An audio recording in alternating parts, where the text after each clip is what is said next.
Everybody, welcome to Economics with the Honorable David M. Walker, the former Comptroller General of the United States. And today we're going to be looking at obviously what's going on in the world and also what's going on in the United States and, of course, the World Economic Forum in Davos, Switzerland, which takes place this week, which they're going to be discussing global risk. So we have a lot of topics going on. I will tell you the biggest topic in Europe right now is Greenland. The people, they just can't get off. They can't get enough of it, and can't get off the TV set about the potential takeover of Greenland. So I would like to hear what David Walker thinks about this, because in Europe it is big. They are scared to death that the United States is going to come in and invade Greenland.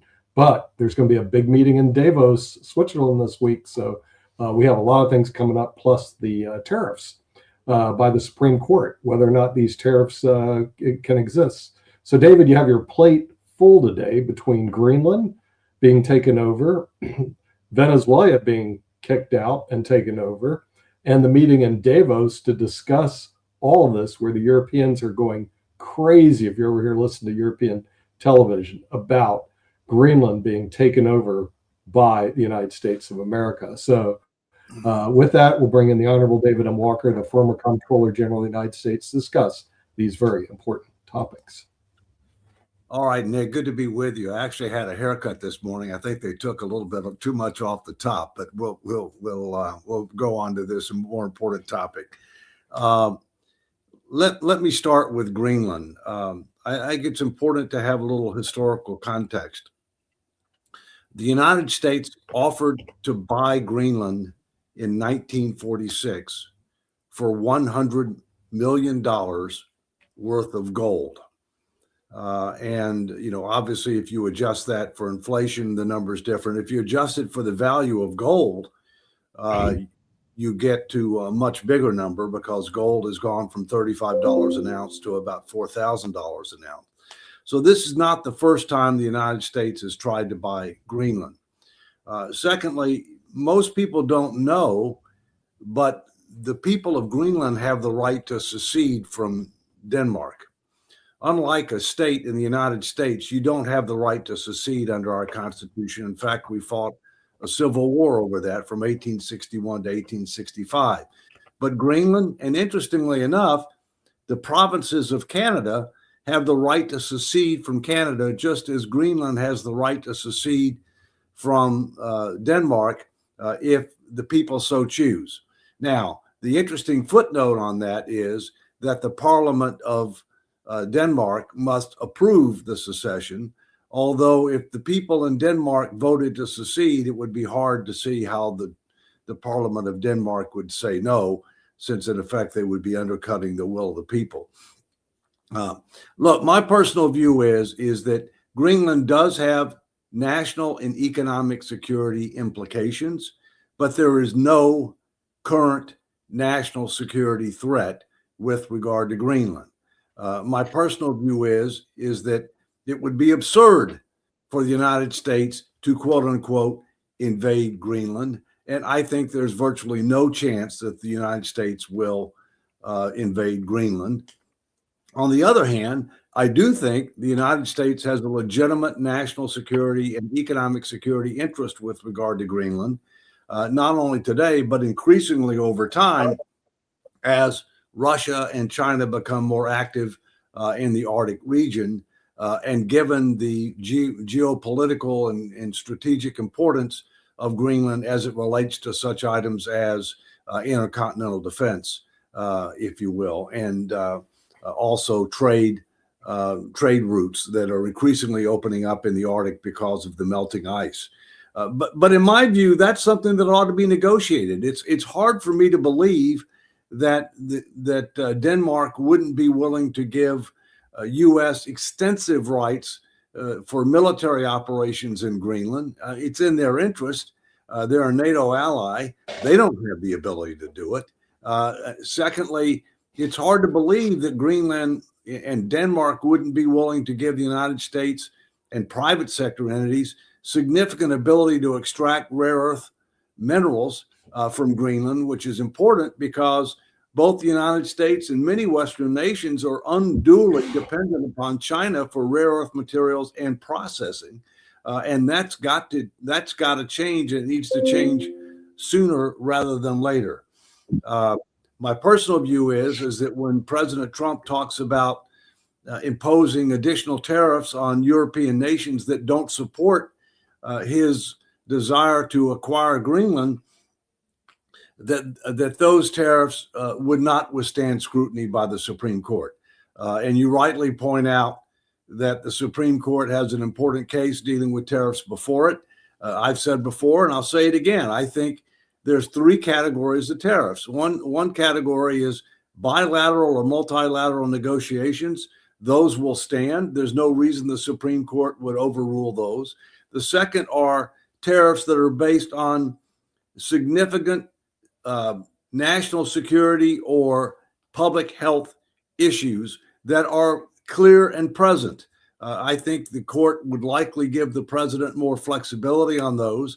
The third are ones where tariffs are being imposed where there's not a clear national security or economic security interest, and where allegedly we are imposing reciprocal tariffs, which in fact are not reciprocal tariffs. I think those are very much at risk and could well be struck down by the Supreme Court. At the same point in time, then the question would be, well, what happens? Do you have to refund all the money that you've collected or not? I think it's more likely than not that the Supreme Court would not require you to have to refund the money and would just say you can't collect any more tariffs with regard to this without congressional approval. But we'll see. So Greenland is understandably at the top of mind with regard to Davos. There are other issues, including Ukraine, Iran, Venezuela, including the mounting debt burdens, not just in the United States, but around the world. Larry Fink from BlackRock just within the last few days has gone public saying that he's increasingly concerned about U.S. debt burdens and the risk to the future. But frankly, it's not just the United States. It's many other Western nations as well. We need to quit living for today. We need to start taking steps to help create a better tomorrow. So that's my opening, and I'm happy to hear what you and others have to say so we can continue this dialogue. Okay, we're going to be joined by Richard Coffin, who is he's here at least electronically on the phone, but I can't see him. Richard, what are your thoughts about the U.S. debt? Richard is the president of the National Association of Insurance and Financial Advisors, Inland Empire Chapter. Richard, can you hear us? He's muted. You're muted. Yes, I can, Nick. Yes, I can hear you. Thank you. Okay. By the way, one thing we discussed. Nick, real quickly, the debt is now $38.4 trillion and growing rapidly. I can't keep up with it. Every time we talk, you add another trillion to the debt. So, Richard, what are they saying at NAFA about the debt? In other words, how do you plan around this $38 trillion debt?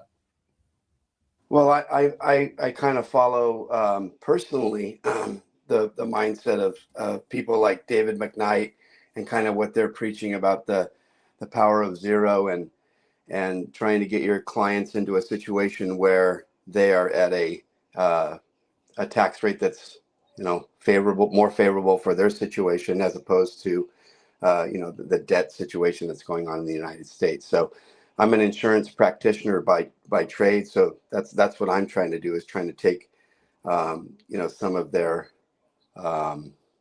retirement assets off of the radar of the IRS and such. So, I mean, it's a huge issue that we need to obviously take better control of, but that's kind of what I work with my clients and business owner clients and such. Well, Richard, let me come back on that, because I do a lot of speaking with financial advisors and insurance agents and things of that nature. I mean, the bottom line is that a day of reckoning is coming. And when that day of reckoning happens, then the federal government's going to end up spending less and it's going to tax more. and therefore people are going to have to assume more responsibility for their own futures, income security, health security. We've been told most of our lives that you're going to pay a lower effective tax rate when you retire than you are when you're working. While that's true with regard to social insurance taxes, I believe that's absolutely not true with regard to income taxes. I believe that income tax rates are the lowest they're ever going to be right now, and there's only one way to go, and that's up. I also believe that that social insurance programs are not going to be exempt from reforms, and people are living longer, and therefore they need to plan accordingly. And so, I and others have used a lot of strategies to try to be able to plan, save, invest, and also consider the tax implications of how you're saving and investing in light of, the trends that I just mentioned. Correct. Mm-hmm. Yeah. We're also going to bring in some people that are international. We have Dr. Sharif, who's coming in from Bangladesh. And we also have Sasha Starr, who's coming in from Canada.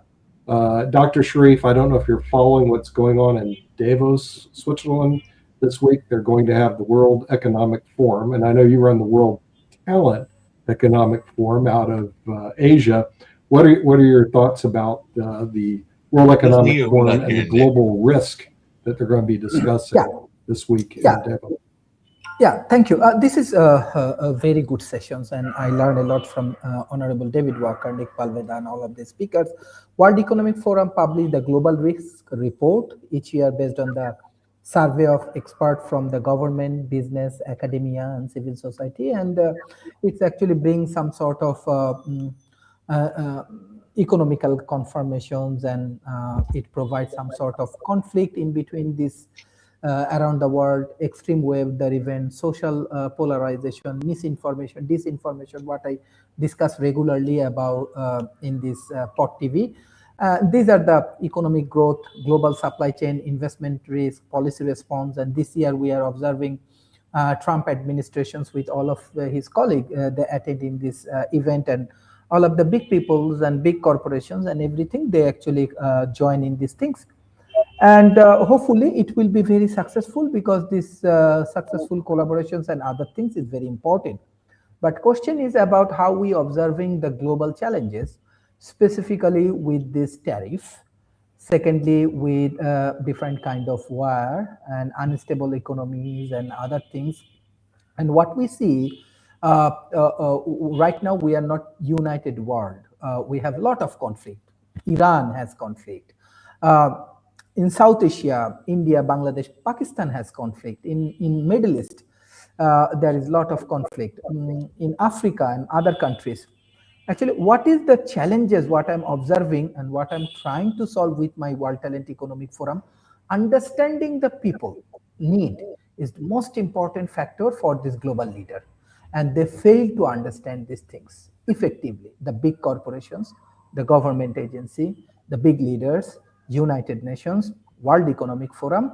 So their strategy, it's more like a corporate strategy. It's not people strategy. Like they do not have enough involvement with the people. They do not have enough involvement with the culture. They only invite, hey, you are the Prime Minister advice and come and join in this table dialogue. This is not the way of doing things. Understanding the people, their need, their demand, solving this complex problem is major initiative, and I'm very honest with you. It's happened around the world. Always the big people come, big discussion happen, and it's fail. So this is high time we have to go for restructuring. Let's say POT TV. There are many big media like CNN, BBC. They are working, but they fail to understand the, let's say, emerging economy. Let's say Bangladesh, let's say India, and all of the things. But POT TV trying to bring this kind of things. We need this kind of organizations like in the Global Forum.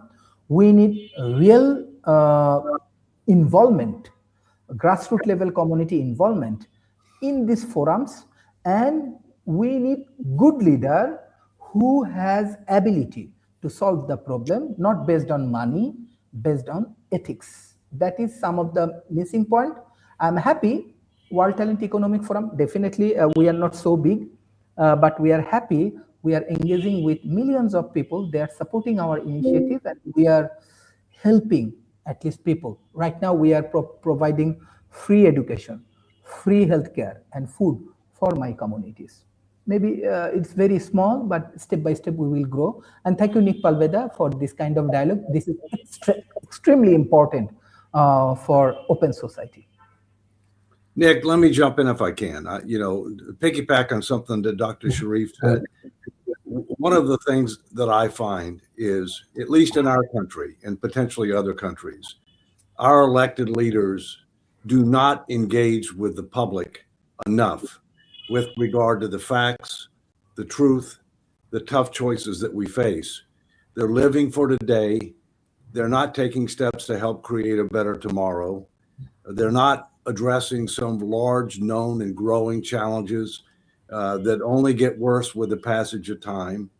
They wait until there's a crisis before they act, rather than acting preemptively to avoid a crisis, and that needs to change. In addition to that, I think we need to recognize that in our country, and I think many countries, the issue of affordability is a real issue.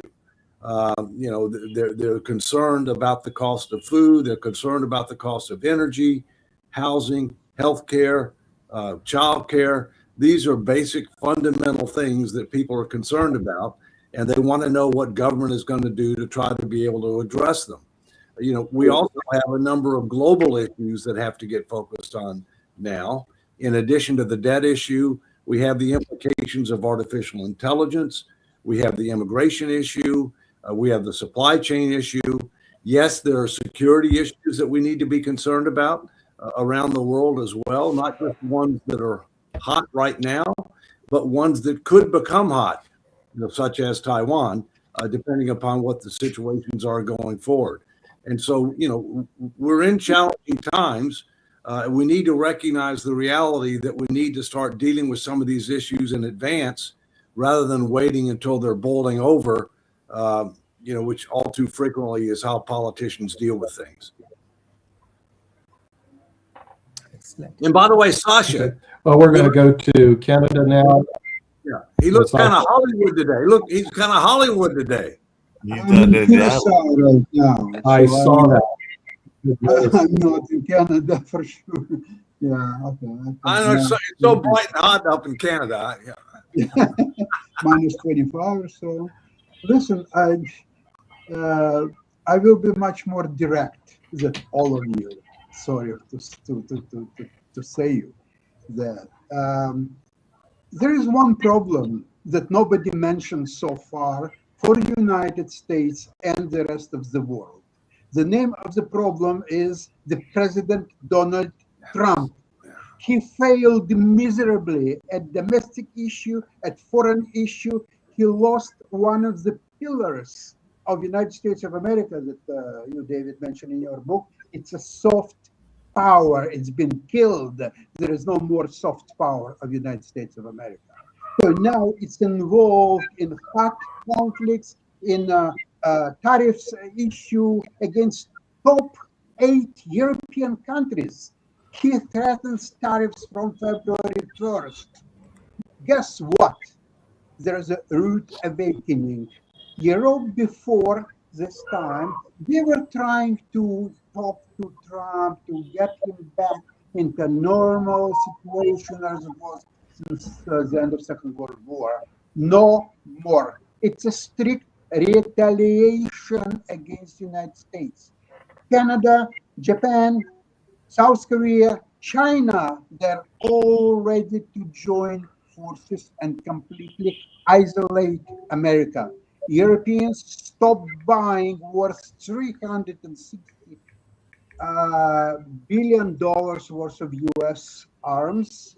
They are going to put embargo on all American products, and that will bring Trump to his knees, and he will start begging that, sorry, I just said so. I didn't mean to do it. And you misunderstood me, what exactly I wanted to say.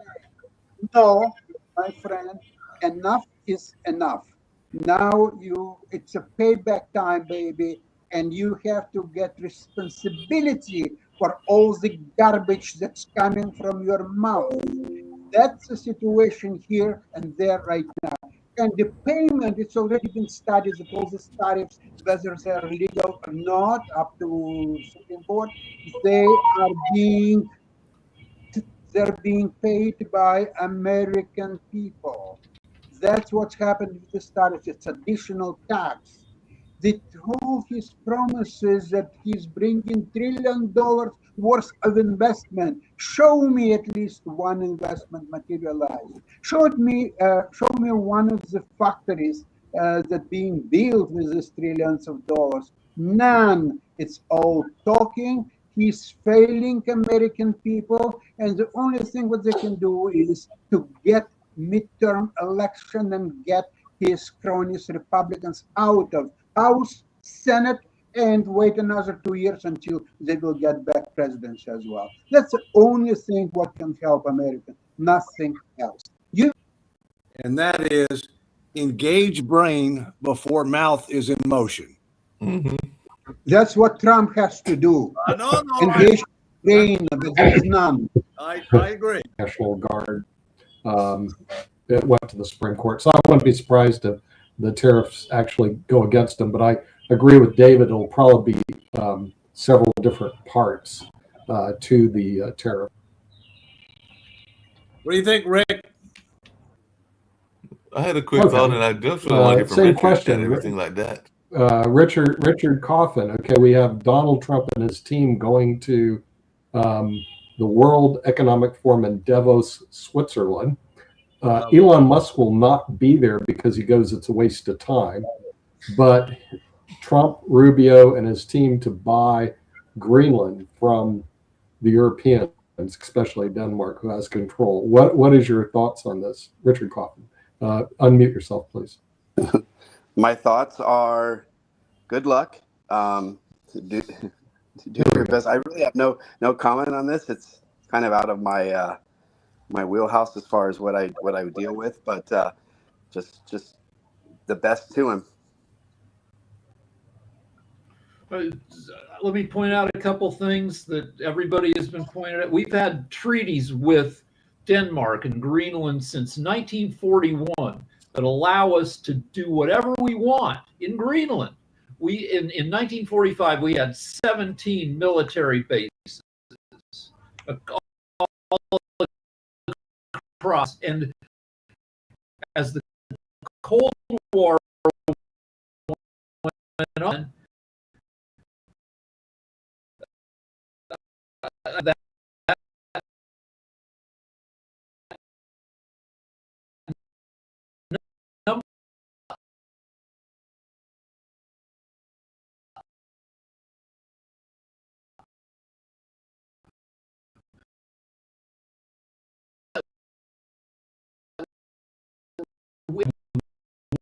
one military base there now, but if we wanted to add another 10 all across the island, Greenland would be fine with that. Denmark would be fine with that. If we want to mine there for the rare earth metals, fine. Greenland has issued licenses to exercise. It is brutal. We can. It's 2,000 freedom to do what we want. $100 in gold in 1946 is now worth, I think, and you can check me out on this, Rick, about $200 billion today. But there's no reason to spend any money because we already have the ability to build bases and we already have the ability to access rare earth minerals. And I don't understand why Trump is doing what he's doing. It really doesn't make any sense to me. Now, a lot of people are saying, well, this is just how he negotiates. And there's a story about how he got Mar-a-Lago at an 80% discount. He was negotiating with them, and they wanted, I don't know, 50 million, 100 million for Mar-a-Lago. So Trump said, well, I'm just going to buy the property, the piece of land that stands between Mar-a-Lago and the ocean. And I'm going to put up a 10-story building that will block the view. And this scared the people selling Mar-a-Lago so much, they sold it to him for a deep, deep discount. So maybe he's just effing with Denmark, trying to get a better deal. I don't know. We don't need to buy it. It's the whole point. Yeah. We don't need to buy it. We need basing rights. We need rights to access the rare earth materials. We already have that. Mark, you've been patiently waiting. No, I was just going to ask Sasha if he was going to rush out because he's over there enjoying his vacation and everything to get a EV, because I understand that part of the deal that was just recently put out with Canada is that the Chinese EVs are getting ready to come to Canada and everything like that. So I didn't know if you're going to be rushing out to get a electric car. And I was also curious, even though I know it's the economic show, what his thoughts were about Putin joining this board of peace, because apparently there's a board of peace in Gaza and all along those lines. So I was just curious his thoughts on both of those, whether he's going to rush out to get a car to go with his nice tan that he's gotten over there in the beach. Well, what Canada is, what it's doing is diversifying its trading partners. They are diversifying and selling its natural resources all over the world, including China and Japan and European countries and all this infrastructure. He had successful trip in China, and of course they are partnering in China, not only electric cars, but also infrastructure build up in Canada. And I think he visited some the Middle Eastern countries, Qatar, for example, to drum up investment in Canada. And for them, it's much more lucrative and advantageous way to invest versus United States of America. So what I can see will happen, it doesn't matter anymore about the tariffs, what he's proposing or he's about to start. It's not. It's a completely isolation of America on a world stage as a military, financial, and all other considerations concerned. Enough is enough. That's a message to our American friends, and that's from this point on what's going to happen. Makes sense and everything like that. Hey, I was just curious, David, and I know we got Richard too. What is Richard's wheelhouse? So, Richard, what is your wheelhouse? Because you said that the last questions weren't in your wheelhouse and everything like that. So, I was just curious what his wheelhouse was. Well, I'm a financial advisor in the United States, and I work with business owners to help them successfully exit or transition out of their businesses. So we use different tax strategies to help them with that. So yeah, that's what I work with on a day-to-day basis. And my serving as president for NAFA California is we're the biggest advocacy group on behalf of the insurance and financial industry, advocating on behalf of the the products and services that we offer our clients.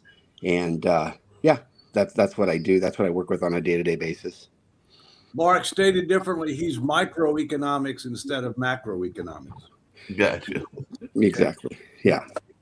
Yeah. To go back to Greenland for a second, Trump also mentions that he has to own Greenland so that China or Russia can't buy it, which is ridiculous because the combined 500 million members of the EU and NATO, not including us, are not going to let China or Russia buy Greenland. And he says, well, yeah, what if they set up missiles there? That's what the Cuban Missile Crisis in '62 was about, that we couldn't let Russia put missiles on the island of Cuba, which is 80 miles away from the U.S.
80 miles away from the U.S. in the form of submarines that can launch off our coasts, and we have a very hard time detecting where they are and driving them away. So the idea that that it's a Just really quick, you definitely founded this understanding because it's y'all. First, okay, different issue. Fiscal is tax and spending. I focus primarily at the federal level, but state and local governments have issues too. People need to understand the fiscal for two reasons. One, they need to start putting more pressure on their elected representatives to start making tough choices to put our finances in order. And secondly, they need to understand what the effect of the failure of the government to put our finances in order will be on them with regard to their own financial planning, if you will. And that's what Richard focuses on. So I try to focus on macro and micro. Here's the macro. Here's what the implications are for micro. What do you need to do to protect yourself and your family? And by the way, what did you do to put a fire under your elected officials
phones translate all our stuff now.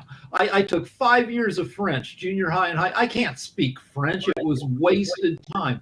And take that hole in the curriculum that financial literacy should be Company. Here with that issue. the United States years until got the government down to 1.7 to 1 deficit, and when the Supreme Court may rule many of those to be unconstitutional.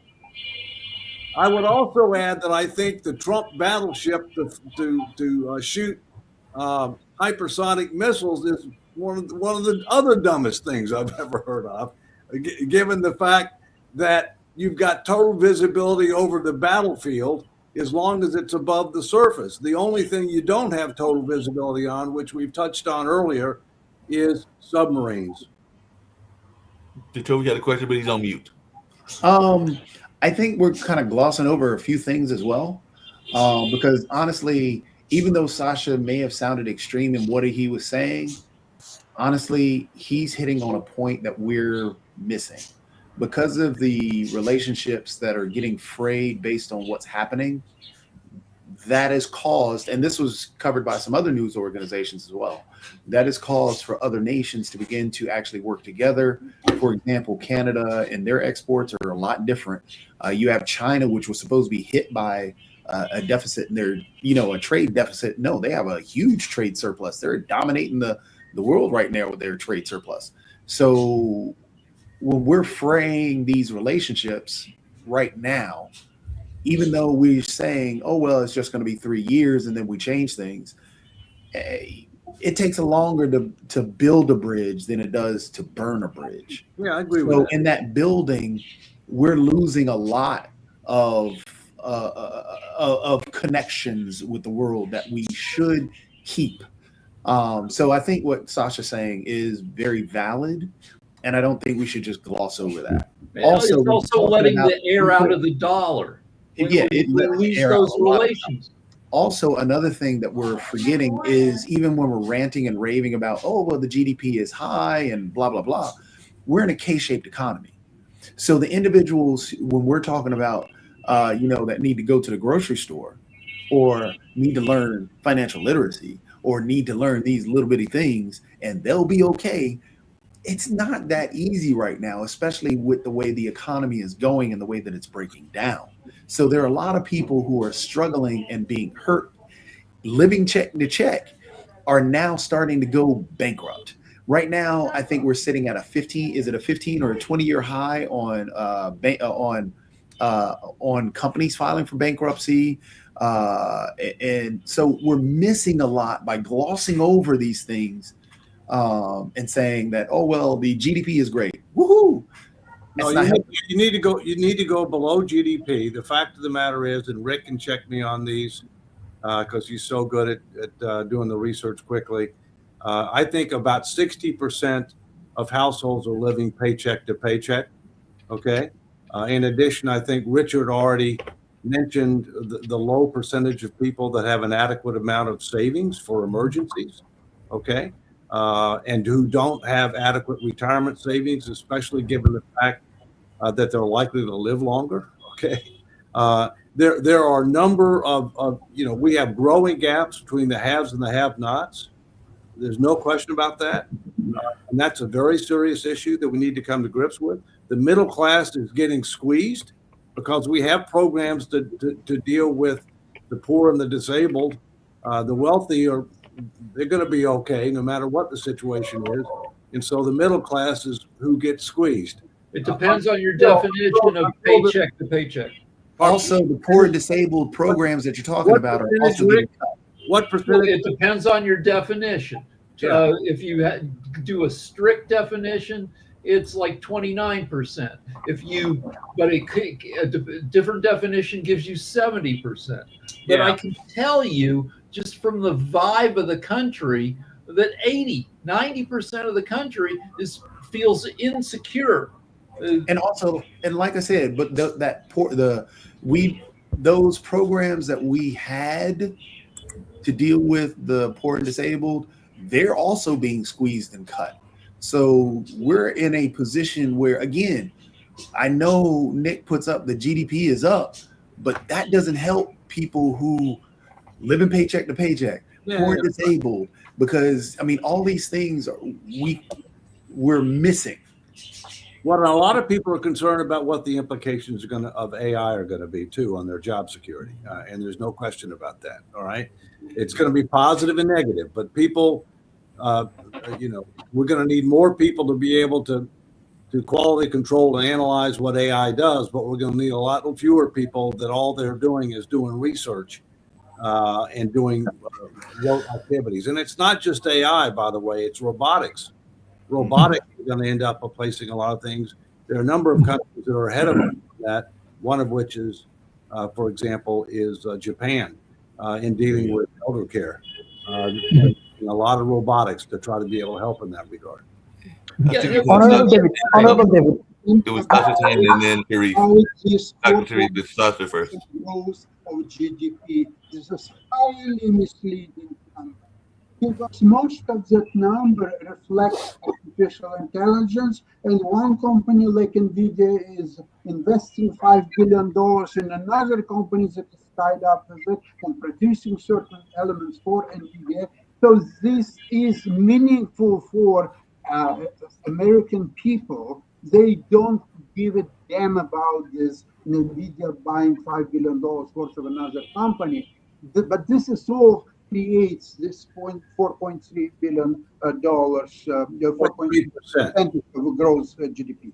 Okay, so for most of Americans, it's nonsense. The prices in supermarkets going higher and higher.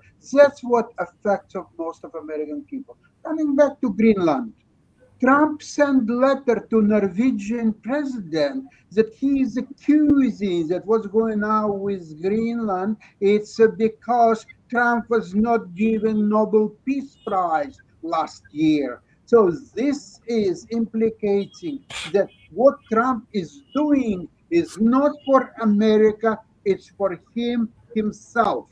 That's what an issue with Greenland. But it triggers another point. Europe or European Union, doesn't matter, they are one of the biggest, together with China, holders of US debt of $38 trillion. And guess what? If it will have to be refinanced, or some of it will be definitely refinanced this year, there will be higher percentage paid for this $38 trillion worth of US debt. That will affect American as well, because the mortgages will go higher, the interest payments will go higher. So you are living on a time bomb that will destroy most of American lives. Rick, you had your hand up?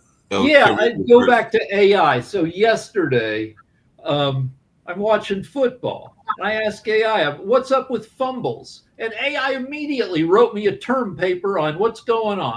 So it's like, what's going on is that, they're training defensive players to punch the ball out. That's a fairly new thing. But the number of fumbles is down 20% from last year. It told me the whole thing. It scared me a little bit how much AI knew what I wanted to know. The training of punching the fumble out has been around for a while. However, again, I'll let Dr. Sharif go, but then I'll chime in on AI as well. Okay. This is very interesting discussion, and it touched my heart how you discuss all of the matter. This is the beauty of North America, American beauty, that you criticize your country, you criticize the system, and still you discuss together. And we should learn from today's dialogue. I want to give special thanks to all of my North American friends. But most important factor, I always say that in terms of my point of view, it's missing in US policy and system and other things.